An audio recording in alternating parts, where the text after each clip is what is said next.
Alright, today I'm going to unbox this Milwaukee M12 Inflator, and then I'm going to test it out and see how I like it and see how it works. I've seen it online, but I've never used one in person, so here's the box. This is, the part number is 2475-20.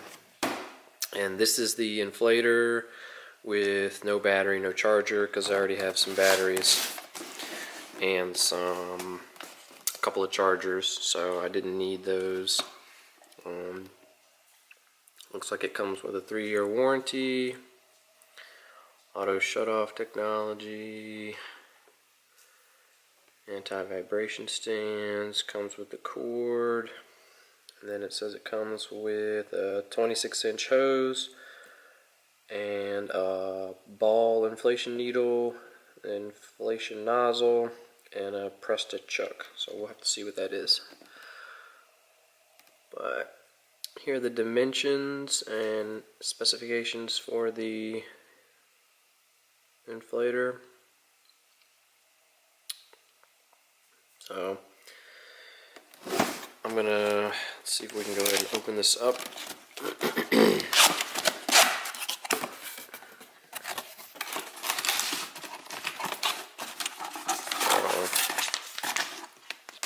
You get the manual, and I think we're gonna have to read that because there's something in here about the duty cycle on these where you can only use it so much.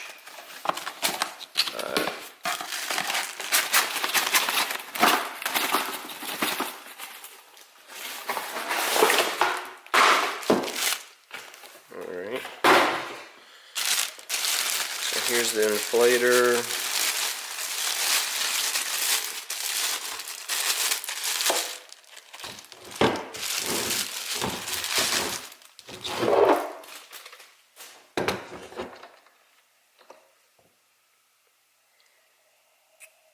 So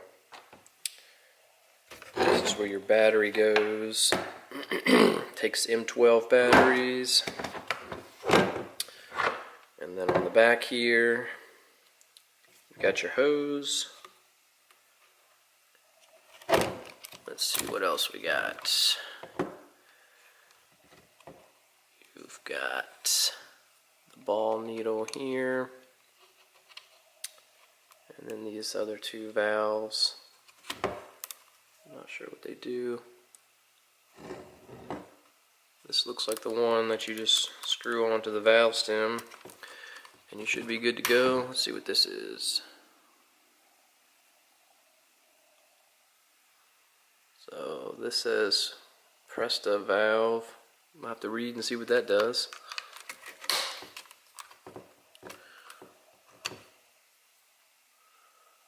And then this must be the other one.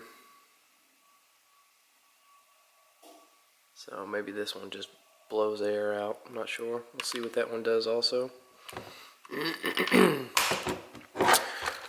Alright, so let me get a battery for it, and then we'll see how it works. Alright, so I got M12 4 amp hour battery. I'd like to get a 6 amp hour battery for this because I plan to keep this in the toolbox that's in my truck. I'm going to be using this for emergencies, and I also pull trailers and have equipment on the trailers and stuff like that. So if I could use this to inflate a tire if it gets a nail or something like that, I'd like to have this in the truck, and I think it would be very helpful, and it saves you from having to use a bicycle pump or something. So as much as I like the 4 amp hour battery, I think I'd probably like to try the 6 amp hour battery, and that might last a little bit longer because I think that these batteries don't last very long when you're using this inflator. So I'm going to read the instructions and see what those other two valves do, those attachment pieces, and then we'll be back. Alright, so something I wanted to point out You know, you should definitely read the manual because there's some good information in here. But as you can see right here, it has a temperature protection system built in. So if it gets too hot, it says to allow it to cool for 10 minutes. And also there is another setting in here. This is a troubleshooting thing where if the accuracy is off, you know, so basically it says if it's poor or if it reads greater than 0 when not connected to anything, it tells you how to reset it, and then it tells you about the sports needle and the raft nozzle, which was that other piece, as well as the Presta Valve, which says something about Presta Valve stems. I'm not sure what that is. I don't think I've ever heard of those. But yeah, you should definitely read this, and it will give you some good safety tips, as well as, you know, give you a little bit more information on the actual inflator. But let's go ahead and push the power button, see what that does.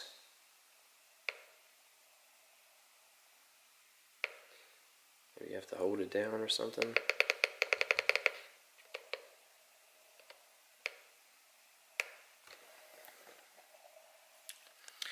Alright, so it looks like you have to hook up the compressor before you can turn it on.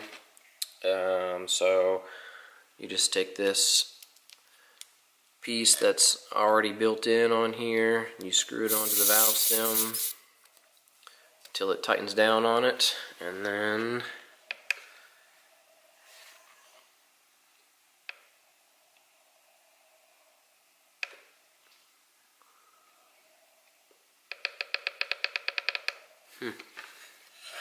I guess it would help if you plug the battery all the way in. There we go. So this is reading at 37 psi, and so let me grab a tester and let's see how accurate this is as it is straight out of the box.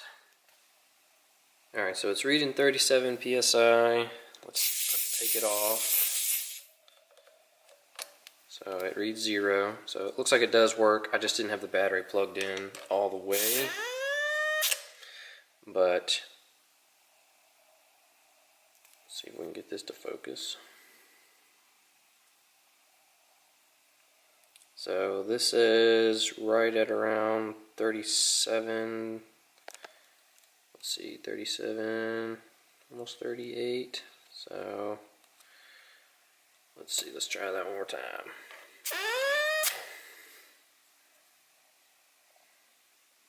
Okay, so right around 37. So again, we're going to attach this.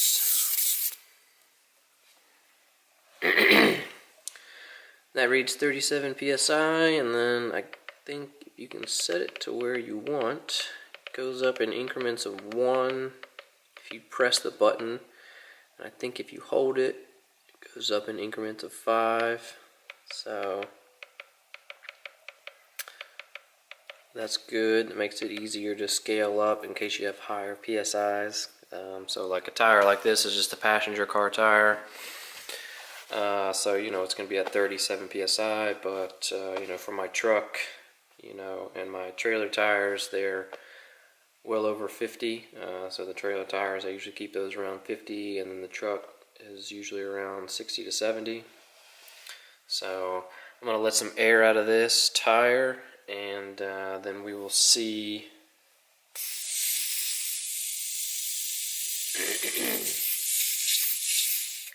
how quickly this thing can fill up a tire. So let's see if we can do that. Alright, so we let all the air out of this tire, and it was at 37 before. So what we're going to do is hold this down until we get to 37. And then what I'm going to do is I'm going to time this to see how long it takes to go from 0 psi to 37 psi on a tire like this. Now what I did to make it a little easier was I did jack it up.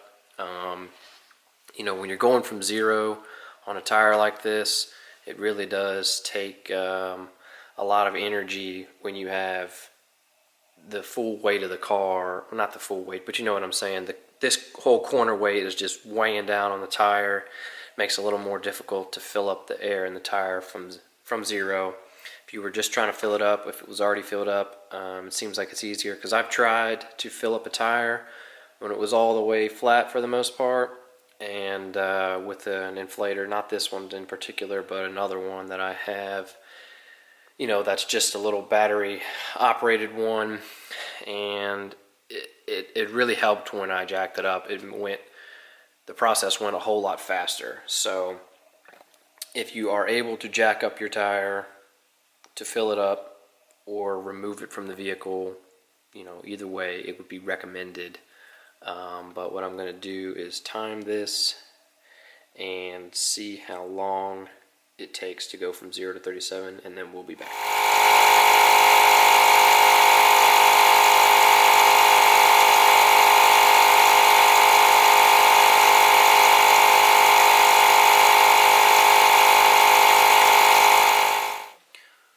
Alright, so I just put a little bit of video in there of this thing running. You could see how loud it was.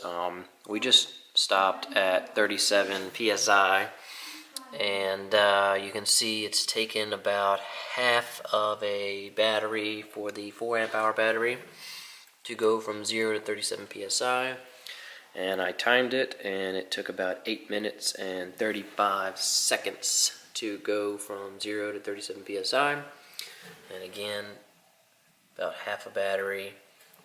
This battery was fully charged, so I definitely think it's going to be good. What I'll do is I'll get my other inflator out, and I'll deflate this tire again, and then we'll see how long it takes that one to fill this tire up from 0 to 37 as well. But you know, this one is much more compact. I'll show you the other one, and you know, this thing doesn't vibrate a whole lot. These little anti-vibration pads that they have down here work pretty good, so it didn't really go anywhere. I set it there and it stayed, which is good, instead of it bouncing around all over the floor, because obviously it does vibrate a lot while it's pressurizing, and it does put off a little bit of heat. It's a little bit warm, so I'm going to get the other compressor, and we'll do the second test. Alright, so this is the other compressor that I was telling you about that I have been using. You know, I haven't really needed to use it that much, but I have tried it before and needed to use it. And this is made by Campbell Hausfeld, however you say it. I believe I got it from Tractor Supply. So this is how this one works as far as reading the tire pressure, and then you know, it has a built-in fuse and a power receptacle, you know, like you'd have in your car, and you can charge it from there, or you can get power from there as well. And you know, there's a power switch for so if you turn the power on, you can turn the light on. So it's supposed to be like a dual purpose thing, and you know, it's quite large. So if you put it next to the Milwaukee, you can see it's, you know, taller, twice the width, and they are about the same in the depth. This one comes with this little area back here,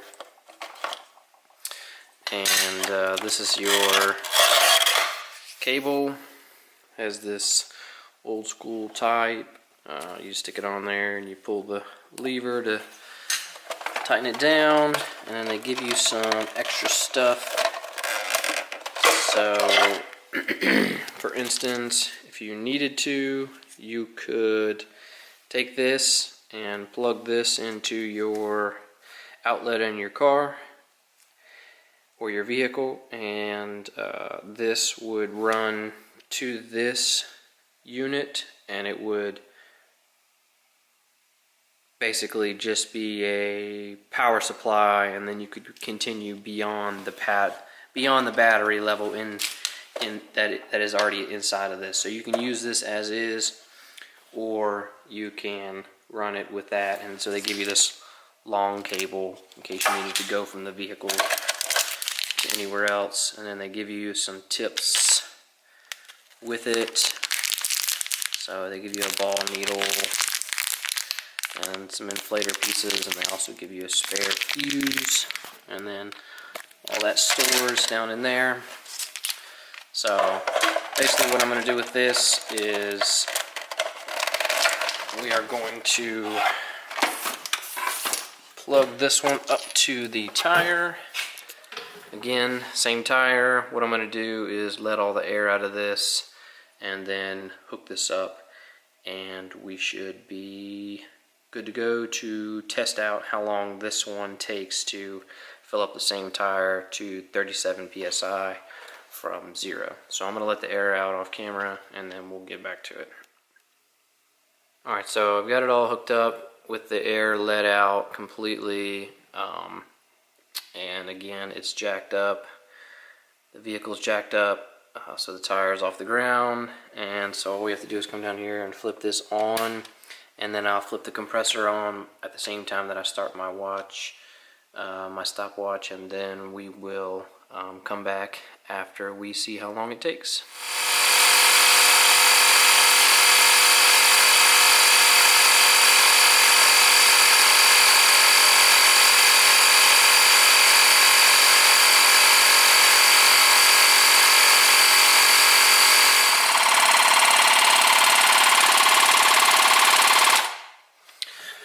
Alright, I'm just going to go ahead and stop it there. If I stop the clock, you can see we're already at 11 minutes, and we are just over 20 psi. So let's take that off and check to make sure that's actually accurate. And so yeah, just a shy over 20 psi, probably almost at 22 psi. So as you can see, this one is not as efficient as the Milwaukee. So the Milwaukee is here. That you could hear the difference between this one. You saw both clips of when I started it and then towards the end, and so this one vibrates all over the place. I had to readjust it a few times. It was over here, then it was over here, and so more vibration on this one. Not as efficient with the pumping. This one did it in 8 minutes and 53 seconds, I believe it was. And so this one, still at 11 minutes, was, 15 psi away, so it would have taken much longer, and the battery on that was pretty much about to die. So as you can see, the yellow light is on now. When we first turned it on, it was green, so the yellow light means low and you need to recharge it. And so this compressor here takes like a really long time to charge. So it's fine if you could get the cable out and plug it in and stuff like that, I guess, if you really needed it. But I think with this one, if I remember correctly from reading the manual on this one, if you use it for a long time as well, you can actually mess up the pump on this one as well. So even plugging it in is not a sustainable way to get a long period of air compression out of it. You know, whereas this one, you know, I can take this out. So this one was at half battery after pumping up a full 37 psi from 0 to 37.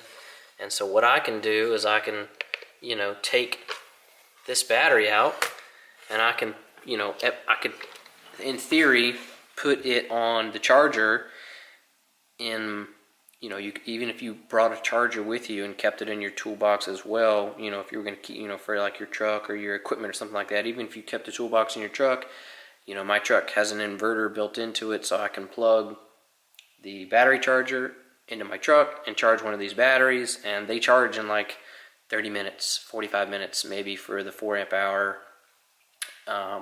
It really doesn't take very long. I'm not 100% sure on the 6 amp hour battery, but I would like to get one for this. That way, I see this is the 4 amp hour battery, so I'd like to get the 6 amp hour battery.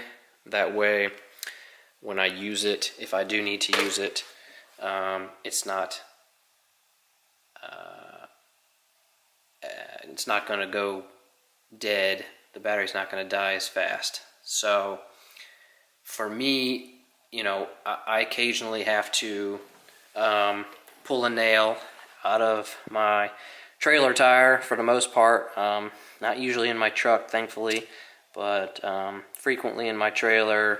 I have a dual axle trailer, 2 of them, so you know, when I'm, you know, using those a lot in the summertime, they tend to get nails in them from anywhere. Who knows? But you know, this is very handy to where I can just pull the nail out. I keep a plug kit with me. I plug the hole, and then I put some air back in there, and you know, this is going to work great for me.